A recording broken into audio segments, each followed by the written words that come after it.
me ask you a question. When you were a kid, what did you dream about being when you grow up? Did you grow to be an astronaut maybe, or a rock star, or a lion tamer? Well, for most people though, you know, reality kind of gets in the way, and perhaps some of the big lofty dreams don't always work out, but not for this guy. This guy is Tom Avery. Let's go back. Tom was 7 years old. He read about Captain Robert Scott, who went on the expedition to the Antarctic in 1912. Well, after reading that, reaching the South Pole became Tom's dream. So let's fast forward a few years. Had he reached his dreams? Well, no, not really. Early 20s, stuck in a day job as an accountant, maybe doing some marathoning and such, but he's thinking, life doesn't have the adventure I need it to have, so he quits and he becomes a ski guide in the Alps. And where are you in the Alps, my friends? You're in the mountains. Before long, Tom was climbing some of the highest mountains in the world, but that dream, well, that dream was in the background. So in 2002, he set out to do it, and do it he did. At 27, Tom became the youngest Brit to ever reach the South Pole. Now that would be enough for most, but apparently not for Tom. He wasn't done exploring. In 2005, he decided to tackle the North Pole. I'm excited, everyone else is excited, so let's get going. His idea was to retrace Robert Peary's famous expedition in 1909. You see, a lot of people doubted that Peary reached the pole. They said he couldn't have done it in 37 days by foot, but Tom's team wanted to set out and prove that it was actually possible. And they did that. They did it using the same equipment that Robert Peary used. In fact, Tom reached the pole 36 days and 22 hours, which is 4 hours faster than Peary did. His new book is all about that journey. It is called To the End of the Earth. Everybody, please welcome Mr. Tom Avery. Good to be here. Oh, good. Well, good. I'm just curious, as a Canadian, I live in a cold country, how does a British accountant say, hey, I want to go to the North Pole? Yeah, I just love the snow. It's ever since I was a kid, I've just been infatuated by snow falling out of the sky. It just can transform a landscape, be it a city or be it a mountainside, into something utterly magical. And you guys get a lot of snow over here. We don't get so much back home in the UK, but I find it so incredibly inspiring. So you're an accountant, you got a gig? I was rubbish at it. I failed all my exams. Did you? Yeah. So like, you couldn't get the math right, or you just weren't focused, or what was it? I think it was a lack of focus. Yeah. You know, I was training in London and it just wasn't really working. My mind was sort of drifting off, and I was organising expeditions, and you know, it all caught up with me, and I just decided, look, now's the time to quit while I'm ahead and head out and just do this love of mine, this passion. What was it about the North Pole? It was everything. It is the summit of planet Earth. Okay, we've been inhabiting this rock that whizzes around the solar system for hundreds of thousands of years, but only 100 years ago did mankind finally get to the top.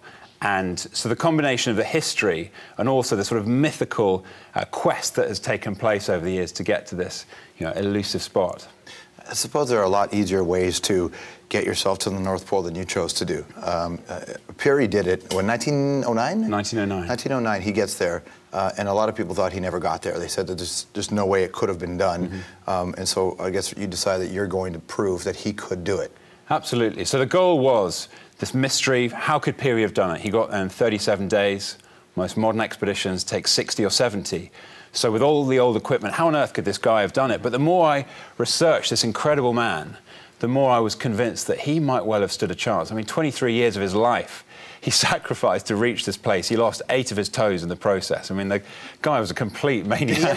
Did he start with any extra? He had 10 like everybody? I think he did. And he developed this shuffle. He just had the little toe left on each foot, and he developed this shuffle. I mean, it was amazing. And, I was convinced that actually he might well have stood a chance. So what we set out to do was to recreate his journey, use the traditional method of wooden sleds lashed together with rope, the dog teams, Eskimo dogs, and to see how long it would take us to reach the pole.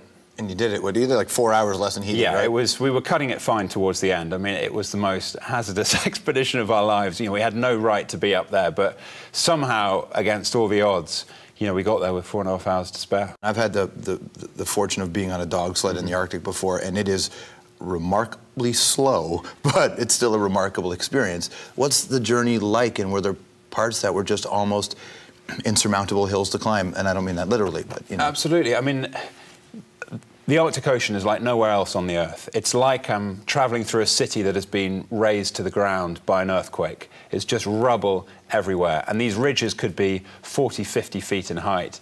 boulders everywhere. They tumble down before you know. The Arctic Ocean is a living, breathing thing. You can feel the vibrations of the place just in your sleeping bag at night, but it cracks apart as well.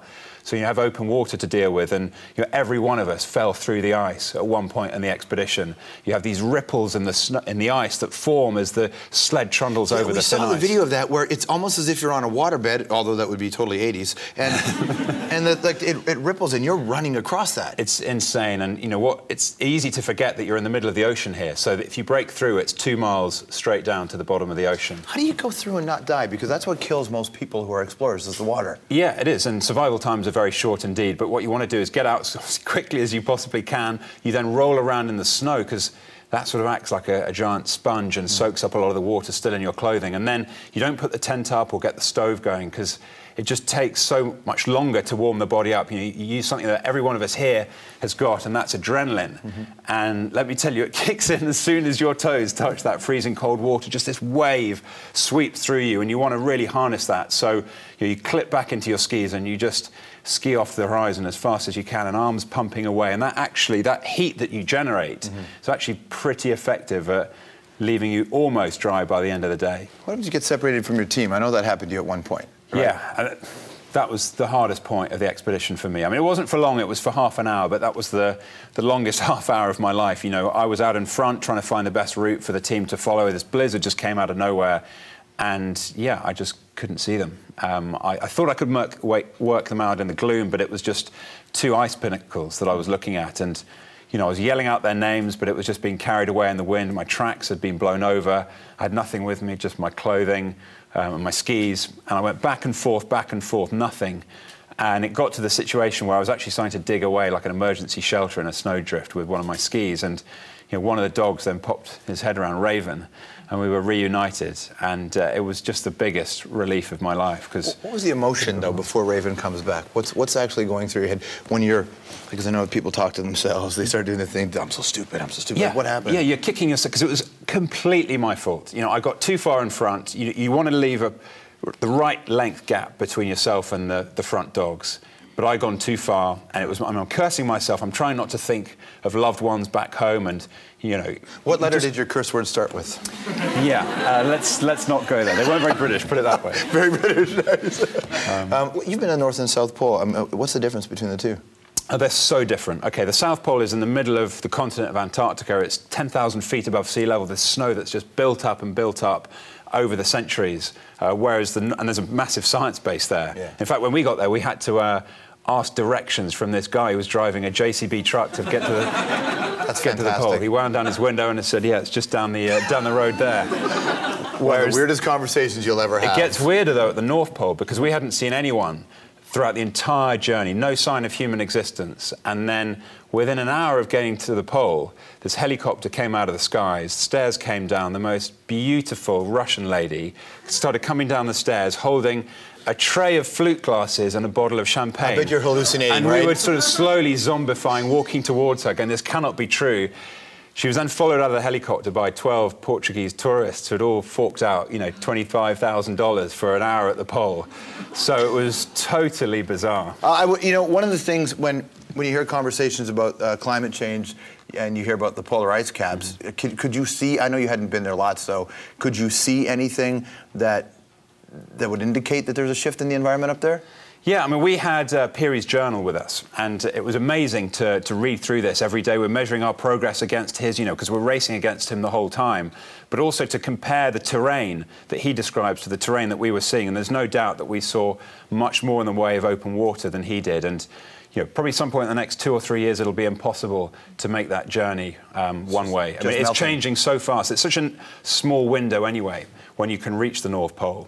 You want to start in March when the sun's just returning above the horizon, but you want to get there before, you know, the spring melt really kicks in. And it's just getting so tight now that, you know, these days of the explorer are definitely numbered up there. And you recreated his journey, right? And the reason I ask is that if Peary had such a big impact on your life, and I know it's been 100 years since he did that journey, did you at any point get a sense of where he stayed, who he was, that part of it? Absolutely. We could... we could really feel his presence throughout the entire expedition. Just where we set off, the northern shore of Canada, Ellesmere Island, the most inhospitable corner of the planet I've ever seen, this sort of rocky headland. But we found at Cape Columbia this signpost that Peary had built all those years ago, pointing, you know, the 430 nautical miles across the Arctic Ocean to the North Pole. It was unbelievable. You found a post that he put there? Yeah, and it's still standing 100 years on. And then we also found his base camp that no one has ever found before. And they're lying just on the ground in this snowdrift. We found fuel cans of his. We found pieces of sled, rusty baked bean cans. You know, it was as if they'd only been there a few weeks beforehand. And as we chased his shadow across the Arctic Ocean, we could definitely feel his spirit and that of his teammates sort of willing us on across the ice. Tell me about the dogs, because your relationship with the dogs are something. Mm-hmm. But they're dogs, and they're wild dogs too. What was it like with those dogs? Yeah, it was amazing. I mean, when we started, because 3 of the team were from the UK, we had never driven dog teams before. We had a couple of Canadians, and they had experience with the dogs before. But, you know, for us Brits, when the dogs first saw us, they just took one look at us and laughed and said, right, we're going to have fun with these guys. So they actually said it. The Arctic dogs do speak, and you know, to start with, okay, they peel down your leg, and you tell them to go right, they go left. You tell them to slow down, and they just accelerate. You know, they just take the mickey out of you. Yeah. But over a period of time, we gained their trust. And just that bond is probably the thing I cherish most from that expedition. You know, we started a team of 5 people, 16 dogs, but we very quickly became a team of 21. We were so close. In fact, I probably talked to the dogs more than I did my fellow teammates. So you have, I mean, you can't carry all your supplies with you for a journey like that. So from what I understand, for a lot of explorers, you'll have a plane that will fly ahead and it will drop off supplies, and then you'll sort of reach those supplies, and then you'll carry on for X amount of days, and they'll drop off another supplies. Did you ever reach a point, because it's so it's just so unpredictable. Did you ever reach a point where you're like, we're out of food, we can't get here? And do you have a backup plan for that kind of, because you can't go to Tim Hortons. So what do you do? Yeah, it's difficult. I mean, Peary had these support parties, but rather than coming in from the air, they were on the ground with them. So he had this huge team to start with, this sort of caravan, and every 100 miles he would send half a dozen men back to the ship, but they would lay a depot for him to get through to the next leg. And we had a ski plane come in at each of these 4 points that Peary support parties turned back. Great in theory, but in practice, that final resupply couldn't come in. And we actually completely ran out of dog food. There was a storm at Resolute Bay where the plane was supposed to take off from. We had a bit of our own food left, which we were cooking up for the dogs, spaghetti bolognese. They loved it. But then it got to the stage where one night, 2 of the dogs, I think it was Bert and Ernie, broke into one of the sleds and nicked pretty much all the food that we had left. Bastards. Yeah, and they were like, you know, guys, you're going to be next on the menu if you carry on like this. And, you know, we had seen some seals a few days beforehand, and we thought, you know, we could go back, we've got a rifle for the polar bears, and, you know, maybe we could shoot one of the seals and eat that. But then one of the guys said, well, surely when you shoot the seal, it's just going to sink to the bottom of the Arctic Ocean. I'm not going to go and swim down there to get it. And, yeah, we actually drew up a list of dog names, which dog we were going to shoot first. You'd have to, right? And this dog, Axel, God, he was the most useless sled dog that ever walked the Arctic. Gee, he was name is Axel, Tom. Right at the top.